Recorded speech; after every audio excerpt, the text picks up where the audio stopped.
কিছুদিন আগত দীপৰ বিলৰ অৱস্থা আমি সকলোৱে দেখিছোঁ।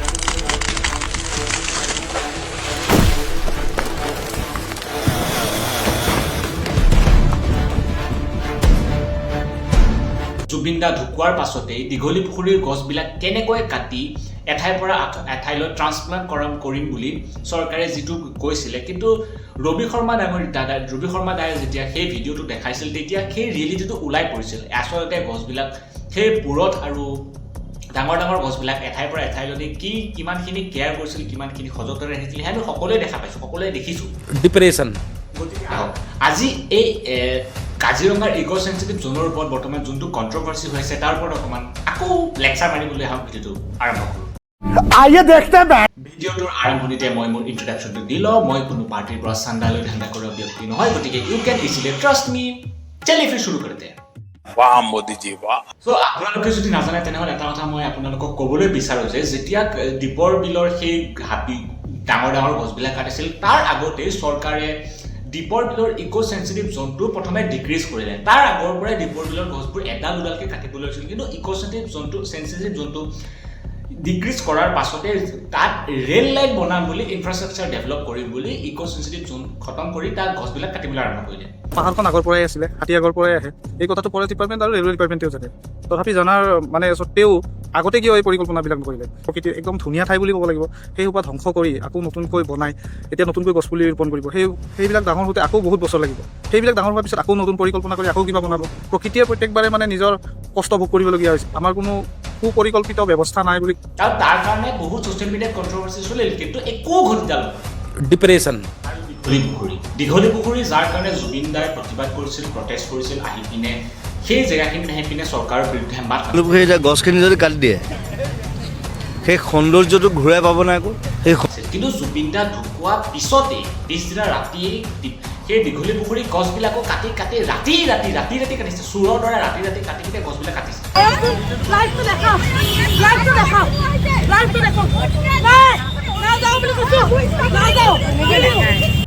আৰু যেতিয়া সেই বস্তুটো মানুহে দেখিলে, ছ'চিয়েল মিডিয়াত দেখি পেলাই আৱাজ উঠাবলৈ ধৰিলে, তেতিয়া চৰকাৰে কৈছে নাই আমিতো গছবিলাক কাটা নাই নহয়, আমি জাষ্ট তাৰ পৰা উঠাই পিনে বেলেগ জেগাতহে ল'বলৈ ধৰিছোঁ। এটা ভুল ব্যাখ্যা।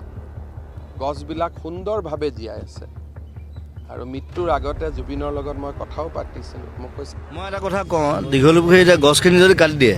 এতিয়া ভণ্ড মামাৰ কিছুমান মন্তব্য এনেকুৱা। Tara has not said that they will set up hospital.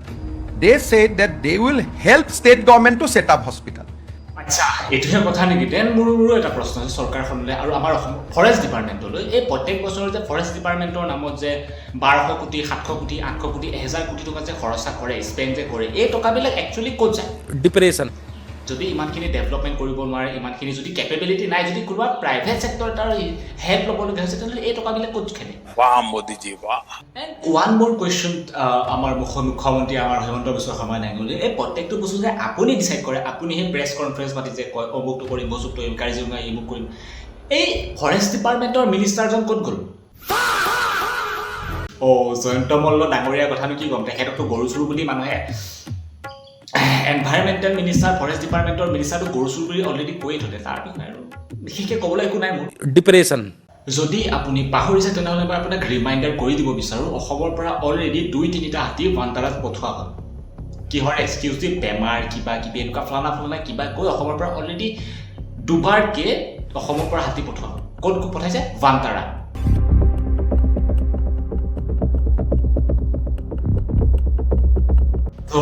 আৰু কেইদিনমান পাছত এই কিবা এটা নমুনা বক্তৃতা কৰি পিনি এই বিলটো পাছ হৈ যোৱাৰ পাছত ক'ব যে নাই এতিয়াতো কাজিৰঙাত হাতীঘৰ ছেফ নাই, গতিকে এই হাতীঘৰখিনি আমি বানতাৰালৈ ট্ৰান্সপৰ্ট কৰি দিওঁ। এক গুলি দুই চিকাৰ, সিহঁতৰ ইনফ্ৰাষ্ট্ৰাকচাৰো ডেভেলপ হৈ গ'ল, তাৰপিছত নিজৰ হিমন্ত বিশ্ব শৰ্মাৰ ঘৈণীয়েকৰ কাৰণে 2-4টা বিল্ডিঙো বনি গ'ল, 2-4খন ৰেজৰ্টো বনি গ'ল, তাৰপিছত এতিয়াতো এইবিলাক ছেফ নাই, গতিকে আমি বানতাৰালৈ ট্ৰান্সপৰ্ট কৰি দিওঁ। এনেকৈ যদি দুদিন পিছত নিউজ ওলায়, আপোনালোকে চক নহ'ব।